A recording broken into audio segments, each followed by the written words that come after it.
A graça e paz, bem-vindos a mais um devocional, mais um momento em que a gente para ler a palavra do Senhor, refletir naquilo que Ele tem para as nossas vidas e ser edificado através dessas palavras.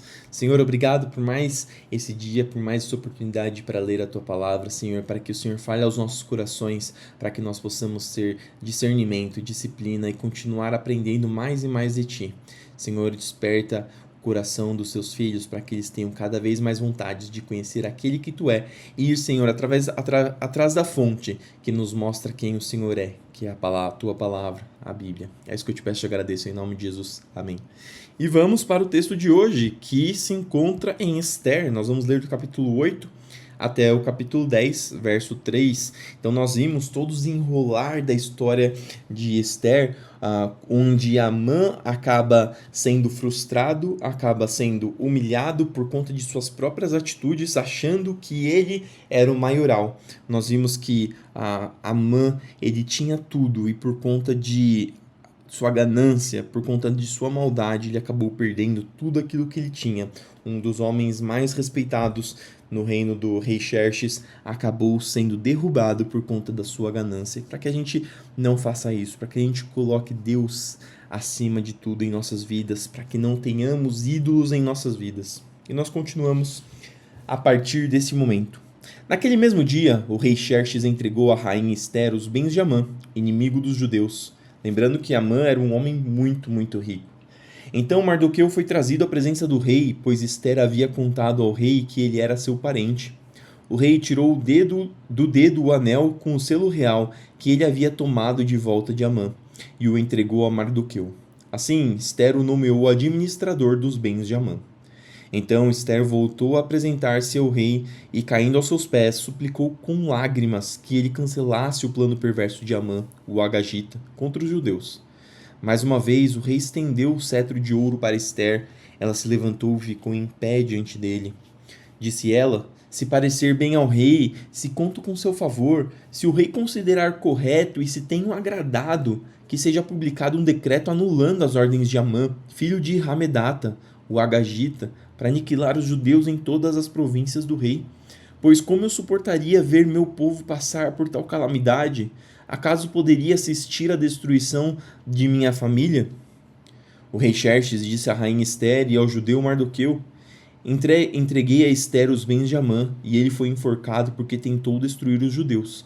Agora enviem aos judeus um decreto em nome do rei, dizendo que o que vocês acharem melhor, e selem-no com o anel do rei. Lembre-se, porém, de que o que já foi escrito em nome do rei e selado com seu anel não poderá ser revogado. Ou seja, aquela primeira ordem para que permitisse que o povo atacasse os judeus e que eles ganhariam uma recompensa para cada judeu que eles matassem, não poderia ser revogada. Assim, no dia 25 de junho, os secretários do rei foram convocados e um decreto foi redigido exatamente da forma como Mardoqueu digitou. O decreto foi enviado aos judeus, aos mais altos oficiais do rei, aos governadores e aos nobres de todas as 127 províncias, desde a Índia até a Etiópia. As ordens foram redigidas na escrita e na língua de cada povo do império, incluindo as dos judeus. Mardoqueu escreveu o decreto em nome do rei Xerxes e o selou com o anel do rei. Enviou as cartas por mensageiros montados em cavalos velozes, criados nas estrebarias do rei. O decreto do rei concedia aos judeus de todas as cidades autoridade para se reunirem e defenderem a própria vida. Permitia que destruíssem, matassem e aniquilassem qualquer exército de qualquer nacionalidade ou província que os atacasse ou a seus filhos e esposas.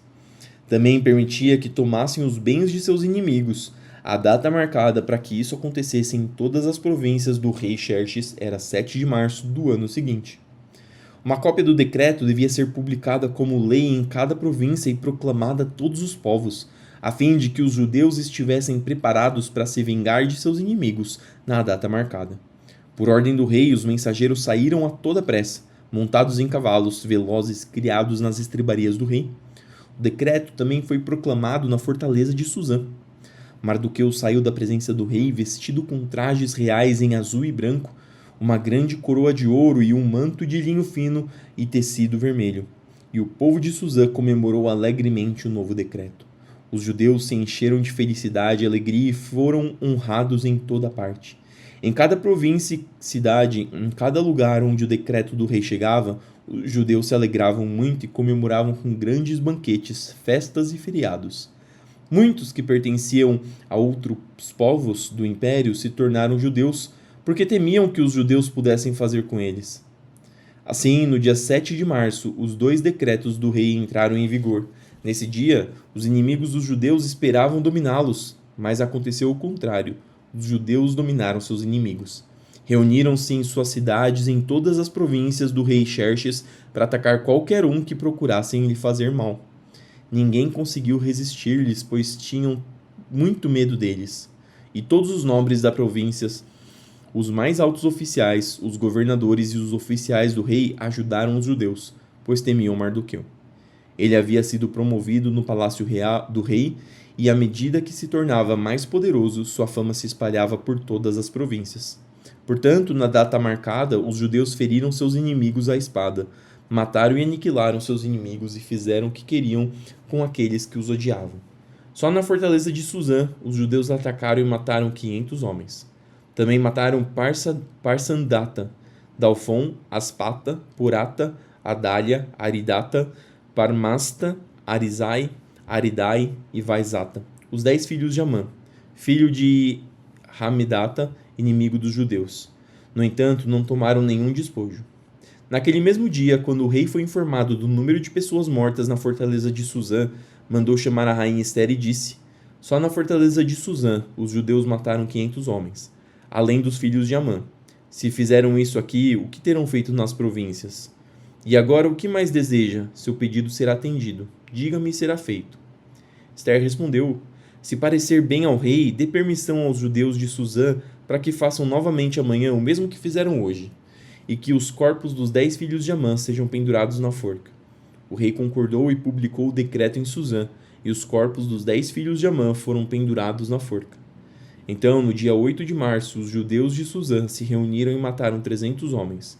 Mais uma vez, porém, não tomaram nenhum dos despojos.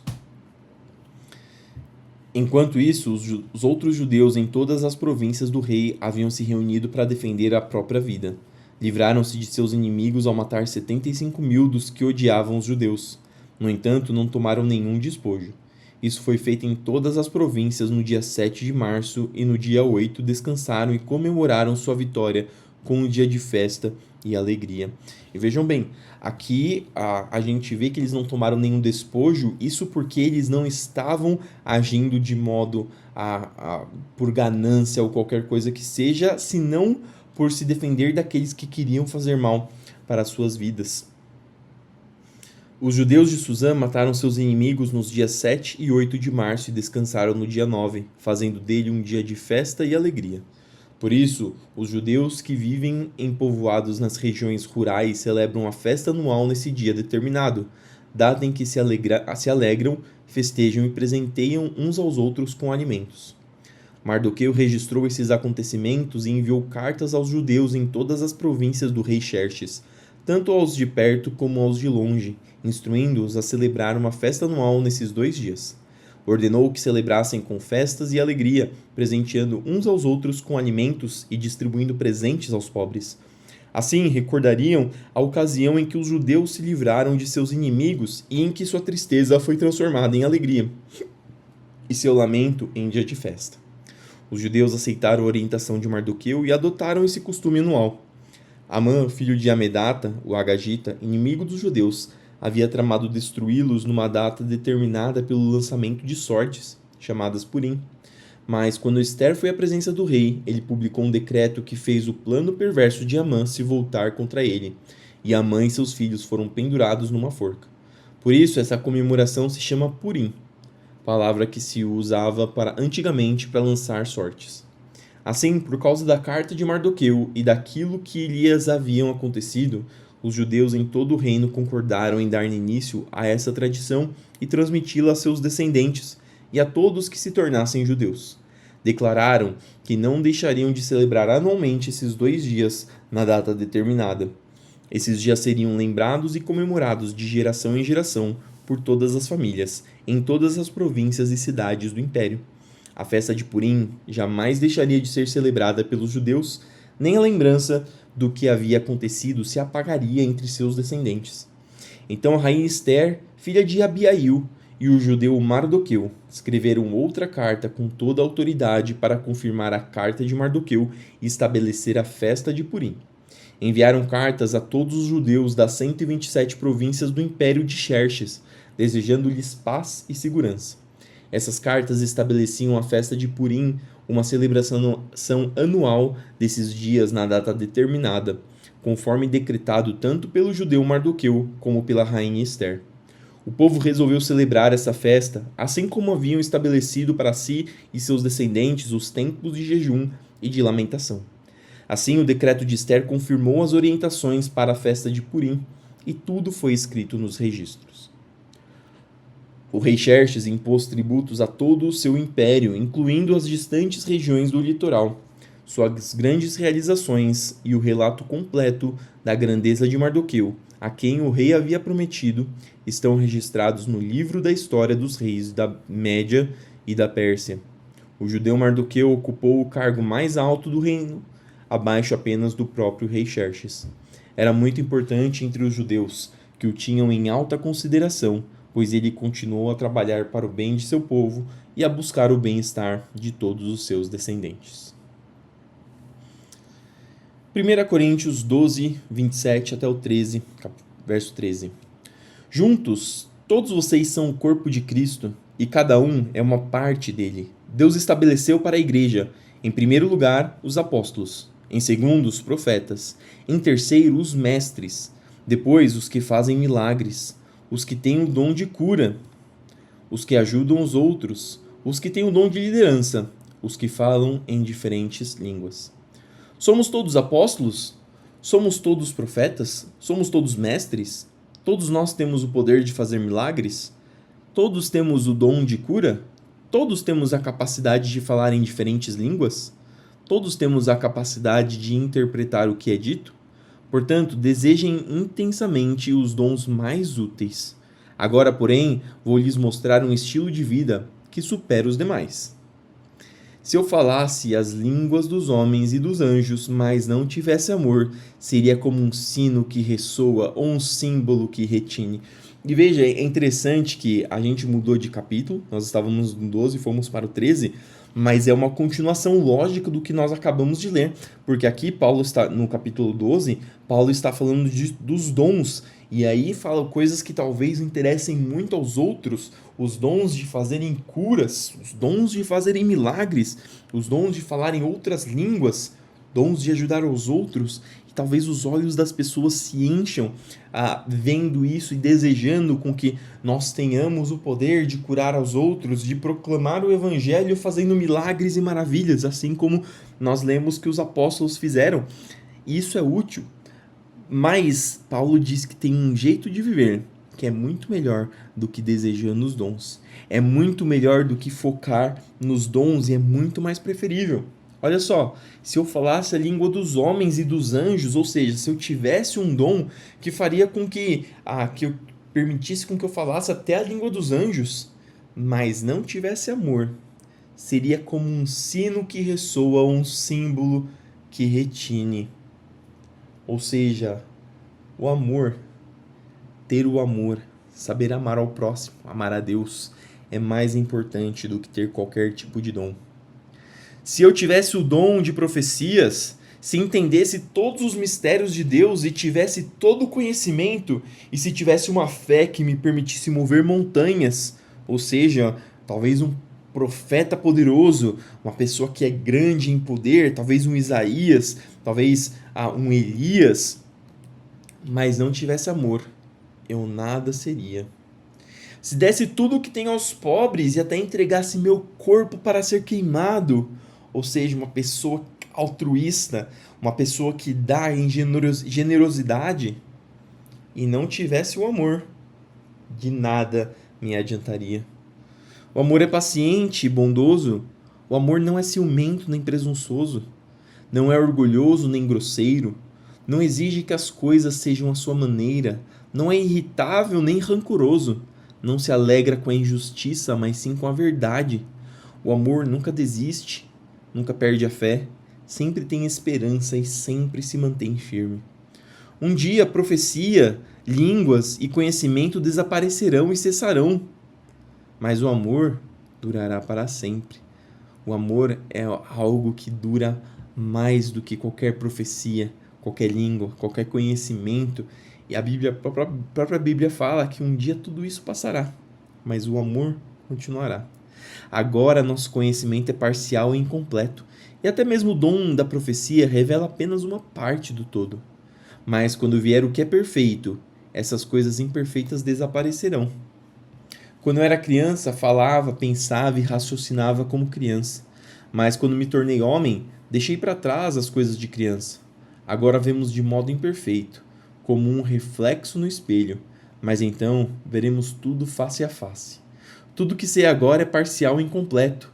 E talvez ele faz essa comparação como se fosse uma criança. Quando você é criança, você não entende de muitas coisas. Você tem a inocência, que é algo bom, mas a inocência no sentido de que você não entende muitas coisas que acontecem, que quando nós viramos adultos nós compreendemos muitas atitudes de nossos pais, nós compreendemos muitas frases de nossos pais, nós compreendemos muitas lágrimas derramadas pelos nossos pais, nós compreendemos muitos sorrisos dados pelos nossos pais que para nós talvez não fizessem sentido. Mas quando nós crescemos, quando nós temos os nossos próprios filhos, nós começamos a entender o que eles sentiram, o que eles pensaram. E da mesma forma, assim, Paulo compara a nossa estadia aqui na Terra e o nosso conhecimento sobre Deus com quando tudo for perfeito, quando nós estivermos com Deus. Será como crianças que não entendem nada e depois como adultos que compreendem todas as coisas, olham para a criança e veem toda a ingenuidade, tudo aquilo que eles não conseguiam compreender. Agora vemos de modo imperfeito como um reflexo no espelho. Lembrando que o espelho nessa época não era o espelho que tem hoje, que é bem limpo, que é bem lisinho. Era geralmente feito de bronze, feito de algum metal, que por mais que eles polissem, não ficava tão perfeito. Então a imagem ficava sempre distorcida, você conseguia ver o reflexo, mas ela era sempre distorcida, não perfeita. Mas então veremos tudo face a face. Tudo que sei agora é parcial e incompleto, mas conhecerei tudo plenamente, assim como Deus já me conhece plenamente. 3 coisas na verdade permanecerão: a fé, a esperança e o amor. E a maior delas é o amor. Lindo esse capítulo. Salmos 37, do 1 até o 11. Salmo de Davi. Não se preocupe com os perversos, nem tenha inveja dos que praticam o mal, pois como o capim logo secarão, e como a grama verde logo murcharão. Confie no Senhor e faça o bem, e você viverá seguro na terra e prosperará. Busque no Senhor a sua alegria, e Ele lhe dará os desejos de seu coração. Entregue seu caminho ao Senhor, confie nele, e Ele o ajudará. Tornará sua inocência radiante como o amanhecer, e a justiça de sua causa como o sol do meio-dia. Aquiete-se na presença do Senhor, espere nele com paciência. Não se preocupe com o perverso que prospera, nem se aborreça com seus planos maldosos. Deixe a ira de lado, não se enfureça, não perca a calma, isso só lhe trará prejuízo. Pois os perversos serão destruídos, mas os que confiam no Senhor possuirão a terra. Em breve o perverso desaparecerá, ainda que o procure, não o encontrará. Os humildes possuirão a terra e viverão em paz e prosperidade. E por fim, Provérbios 21, 23 a 24. Cuide da língua e fique de boca fechada, e você não se meterá em apuros. O zombador é orgulhoso e convencido e age com extrema arrogância. E essas foram as palavras de hoje. Espero que elas façam morada no seu coração, que você possa ser edificado. Senhor, obrigado por mais palavras. Senhor, que elas venham construir, Senhor, um alicerce forte em nossos corações, para que venham permanecer durante as tempestades e para que nós possamos encontrar nelas abrigo nas horas das dificuldades. Senhor, abençoa o nosso dia para que nós possamos fazer tudo para a Tua glória, seja nosso trabalho, nossos estudos, nossos afazeres, para que o Senhor venha nos dar vitória em tudo que nós fizermos. Abençoa aqueles que estão doentes, enfermos, para que o Senhor traga cura, restauração, para que o Senhor coloque médicos, pessoas que têm o conhecimento, Senhor, para trazer a cura e a restauração, para que, se não vier a cura pelo meio, Senhor, milagroso, para que venha pelos modos naturais, mas sempre guiados pela Tua mão. Senhor, abençoa para que nós possamos ter o pão nosso de cada dia, para que o Senhor possa nos dar a provisão, para que o Senhor possa abrir portas para aqueles que estão desempregados, Senhor. Abençoa para que nós possamos dia a dia lutar contra a nossa carne e crescer, Senhor, cada vez mais em espírito. Senhor, isso que eu te peço, te agradeço em nome de Jesus. Amém. Que Deus te abençoe, que tudo que você fizer no seu dia prospere. Não esqueça de fazer tudo para a glória do Senhor. Fique com Deus e até amanhã para mais um devocional.